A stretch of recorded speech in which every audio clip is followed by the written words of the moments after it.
News చూస్తున్నాం. ఉత్తర బంగాళాఖాతంలో ఏర్పడిన అల్పపీడనం మరింత బలపడుతోంది. రాబోయే 12 గంటల్లో ఇది తీవ్ర అల్పపీడనంగా, ఆ తర్వాత 24 గంటల్లో వాయుగుండంగా మారే అవకాశం ఉందని భారత వాతావరణ శాఖ వెల్లడించింది.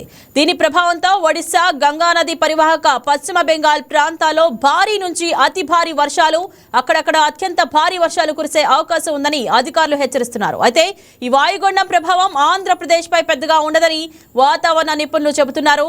అయినప్పటికీ ఈ నెల 18వ తేదీ వరకు కోస్తాంధ్ర, యానం, రాయలసీమ ప్రాంతాల్లో అక్కడక్కడ ఉరుములు, పిడుగులతో కూడిన వర్షాలు కురిసే అవకాశం ఉందని పేర్కొన్నారు. ఇదే అంశం గురించి మరింత సమాచారం మా కరెస్పాండెంట్ బిందు ఫోన్ ద్వారా సిద్ధంగా ఉన్నారు.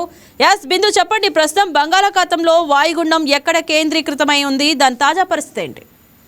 రైట్ ఇంద్రజ, ఉత్తర బంగాళాఖాతంలో పశ్చిమ బంగాల్, బంగ్లాదేశ్ తీరాలకు సంబంధించి దూరంగా ఏర్పడిన అల్పపీడన ప్రాంతం ప్రస్తుతం అదే ప్రాంతంలో కొనసాగుతుందని సమాచారం. దీనికి సంబంధించి దీనికి అనుబంధంగా ఏర్పడిన ఉపరితల ఆవర్తనం ఏవైతే ఉందో అది సముద్ర మట్టానికి సుమారు 7.6 కిలోమీటర్ల దూరం, అంటే కిలోమీటర్ల ఎత్తు వరకు విస్తరించే అవకాశం కూడా ఉందని చెప్తున్నారు. అయితే ఇంత ఎత్తుకు వెళ్లే కొద్ది నైరుతి దిశగా కూడా వంగి ఉందని కూడా చెప్తున్నారు. అంటే రానున్న 11 గంటల్లో ఇదే ప్రాంతంలో స్పష్టమైన అల్పపీడన ప్రాంతంగా మారే అవకాశం ఉందని వాతావరణ శాఖ అంచనా ఇచ్చినట్టు. రెండు తెలుగు రాష్ట్రాల మీద పెద్దగా ప్రభావం చూపనప్పటికీ కూడా ముఖ్యంగా ఆంధ్రప్రదేశ్ రాష్ట్రానికి సంబంధించి ఇప్పటికే కొంచెం వాతావరణం చేంజ్ అయిన పరిస్థితి కూడా కనిపిస్తుంది. ఇప్పటిదాకా ఎండలతో ఫుల్ గా వాతావరణం ఉంది. ఇప్పుడు కొంచెం ఉపరితలతో కొంచెం చల్లబడిందని కూడా చెప్పుకోవచ్చు. అయితే అనంతరం రానున్న 24 గంటల్లో పశ్చిమ బంగాల్, దానికి ఆనుకుని ఉన్న బంగ్లాదేశ్ కి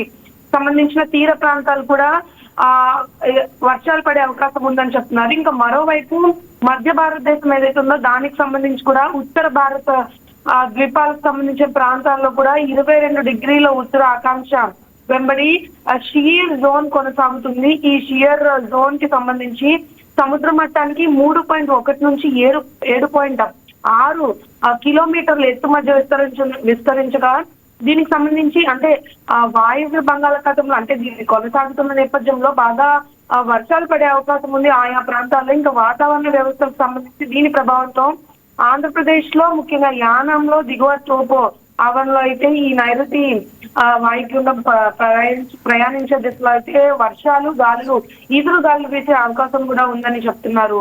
ఈ అయితే అల్పపీడనం బలపడే అవకాశాలు నేపథ్యంలో రాష్ట్రంలో వాతావరణ పరిస్థితుల్లో కొంచెం స్వల్ప మార్పు, అంటే అధికంగా కాకుండా కొంచెం స్వల్ప మార్పులు అయితే కనిపిస్తాయని ఇప్పటికే వాతావరణ నిపుణులు అంచనా వేశారు. Right, thank you Bindu.